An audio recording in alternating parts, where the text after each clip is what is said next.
much white space on the back side, is I challenge you to think of ways that you might be able to make Shabbat, right? What are things that you can do that you don't normally do? Things, I don't need to go through the whole list again. Now, those things make, and I would hope that at least some of them come from our tradition, right? Candles and Kiddush is not a difficult thing to do on Friday night, right? Havdalah, having some way to mark the end of what is a 25-hour day is not difficult, right?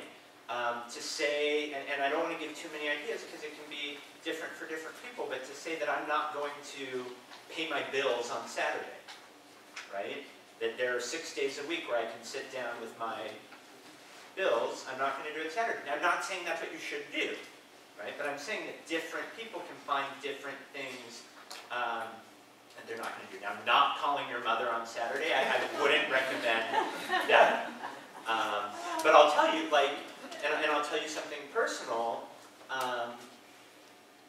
Phone is something that a traditionally observant Jew would not use on Shabbat, right? But for me, and I'm thinking about a modern world where my parents live in Colorado, my brother lives in Peoria, Illinois. For me, Shabbat is the perfect time to say every week, I'm going to call my family. Some weeks the conversation is shorter than my mother would like, but every Friday night I call home, and that's part of my Shabbat ritual. And it doesn't mean that that's the only day that I call home. Some weeks it is, right? But it means that if there's been a whole week where I haven't called my parents, that I know Friday night I will. So that's, you know, the kind of thing that we can think about, and for those of you who are converting, for those of you who are Jewish, for those of you whatever, you know, to find different ways to make that, and it might be Sunday, right, for those of you who aren't Jewish, but to find things to do to make that one Sabbath day special.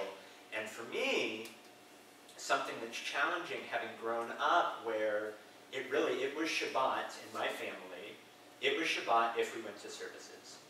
And it was Shabbat Friday night when we were at services, and then I knew that it was still Shabbat, but really Saturday was Saturday, unless I happened to go to a bar mitzvah.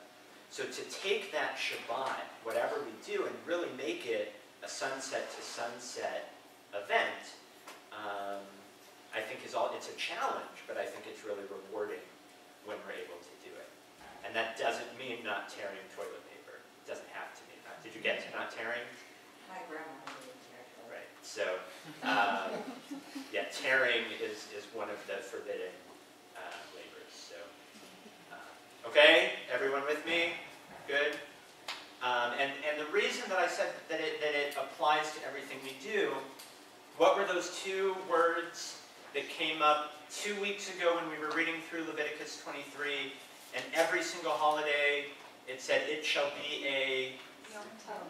Good, the Hebrew is Yom Tov. The English in the translation, they called it a sacred occasion, right?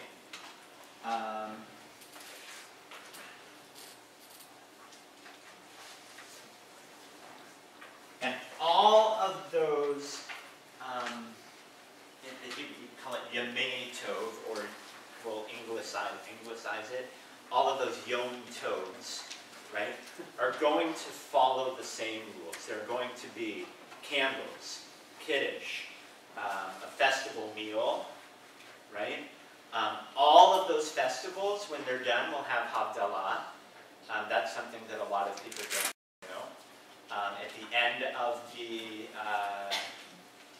Passover, there's Havdalah. At the end of Shavuot, there's Havdalah.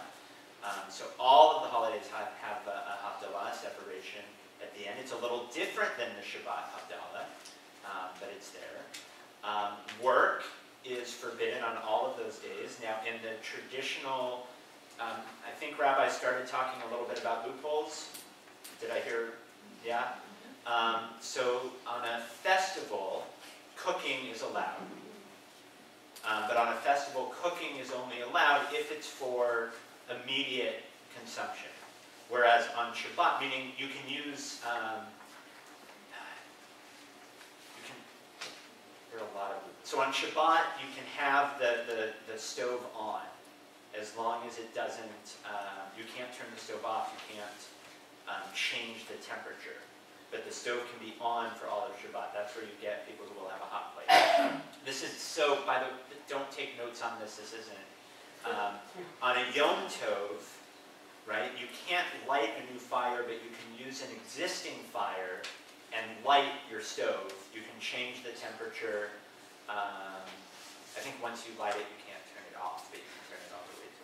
So it has different rules, but you still have work forbidden, and you still do things special. You do things different than you do them on normal days. Okay, tonight we're talking about Rosh Hashanah. Oh, I already passed it out. I was all ready to pass out papers. Did anybody not get? It's this. I left it on your chair. Okay. First page, actually the first 2 pages, are some things that we've already seen, and these are the biblical references to Rosh Hashanah and Yom Kippur. Is there anyone who this is their first week here? Okay. Couple. Okay, so we have a few. The first week that we were here, when I confused you all about the calendar, who remembers what was the most confusing thing about Rosh Hashanah? What is Rosh Hashanah? The new year, right? We know Rosh Hashanah, the Hebrew means the head. Rosh is head. Hashanah is the year. So the head of the year, the new year. And when we read about Rosh Hashanah in the Torah, when is it? The first day of the 7th month, right? So that was our first confusing element of my being with you all, I hope. I know there have been a lot since then. And I actually left that part off of this one, I don't know why. But then verse 26 of Leviticus 23, you see where I am?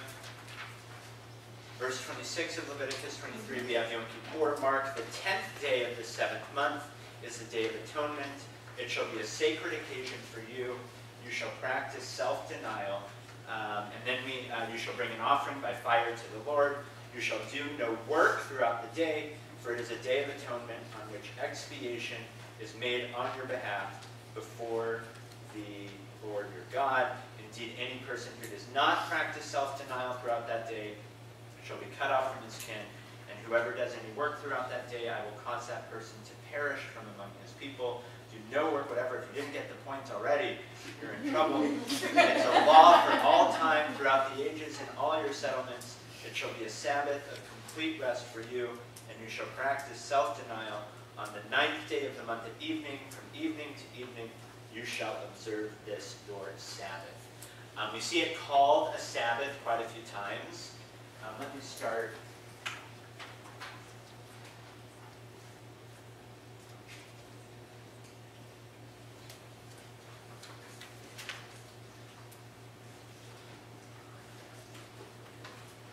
Yom Kippur will be called Shabbat,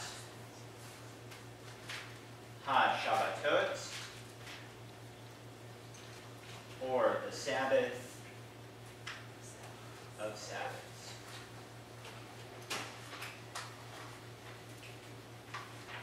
What were the other names that we got there? Day of Atonement, right?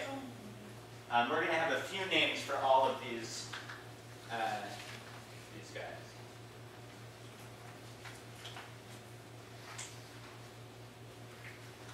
Okay. Good. The book of Numbers, we're not going to read. It's all about the sacrifices for Rosh Hashanah and Yom Kippur. Leviticus 16, you can read them at home. Leviticus 16, let's read. And this shall be to you a law for all time in the 7th month on the 10th day of the month. You'll see Rosh Hashanah gets a little less attention. Rosh Hashanah really is just a sacred occasion. Okay? It shall be a Sabbath. Where was I? 7th month, on the 10th day of the month, you shall practice self-denial, and you shall do no manner of work, neither the citizen nor the alien who resides among you. The alien who resides among you, you see that phrase throughout the Torah, it's the ger toshav. There were non-Jews who were living, or non-Israelites who were living within the Israelite camp, and they followed all of the Israelite rules. Okay. For on this day atonement shall be made for you to cleanse you of all your sins. You shall be clean before the Lord. It shall be a Sabbath of complete rest for you, and you shall practice self-denial. It is a law for all time. Now we see how this atonement takes place biblically. Okay? Disclaimer, not anymore. Okay? If you forgot, no sacrifice in Judaism. Right? It hasn't been for 2,000 years. The priest who has been anointed and ordained to serve as priest in place of his father shall make expiation. He shall put on the linen vestments, the sacral vestments. He shall purge the innermost shrine. He shall purge the tent of meeting and the altar. And he shall make expiation for the priests and for all the people of the congregation. This shall be for you a law for all time, to make atonement for the Israelites for all their sins once a year. And Moses did as the Lord had commanded him. On Yom Kippur, the high priest would go into the Holy of Holies, the central area of the temple that was said to be the God's dwelling place, right? And would say God's name. Has Rabbi Bernholtz talked about God's name?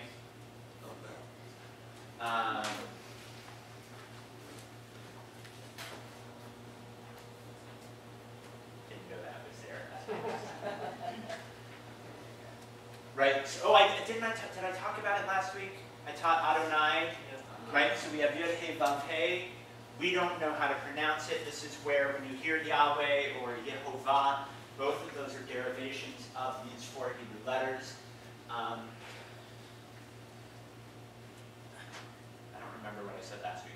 When I teach this to kids, I tell them, you know my first name is Joel. Right? You know my first name is Joel, but you don't call me Joel, you call me Rabbi. Right? You know that your mom's first name is whatever it is, but you don't call her whatever it is, you call her Mom. Because calling someone by their first name brings them down to a level that is yours, right? So to show respect, that's why titles exist. And I know we're at a time and age where titles are becoming less and less popular. I'm one of those as well. But when God is concerned, we don't run around calling God by God's first name, right? We use Adonai, which means my Lord, or for those who want to be extra careful, you'll hear Hashem, which means the name, right? While I just said Yahweh and Yehovah, those are words that, according to this tradition, if they were right, I wouldn't still be here. Because the high priest who would go in to say God's name would have a string wrapped around him, just in case he wasn't pure and truly worthy to say it, and got struck down by lightning, that they could pull him out without entering the Holy of Holies themselves. So it's a big deal. And that would only happen on Yom Kippur. All right. Now we're going to go from the biblical explanations of these days to how they are observed today. How does the 7th month become Rosh Hashanah? We already saw this Mishnah, but from Exodus, when it's talking about well, you shall observe the Feast of Wheat, Shavuot, at the first fruits of the wheat harvest, and the Feast of Ingathering, Sukkot, at the turn of the year. When does Sukkot come? Rosh Hashanah is on the first. How many of you have your calendars? Rosh Hashanah is on the first of the 7th month, Tishrei. Yom Kippur is on the 10th, and Sukkot is 15th, right? Right after we finish Yom Kippur,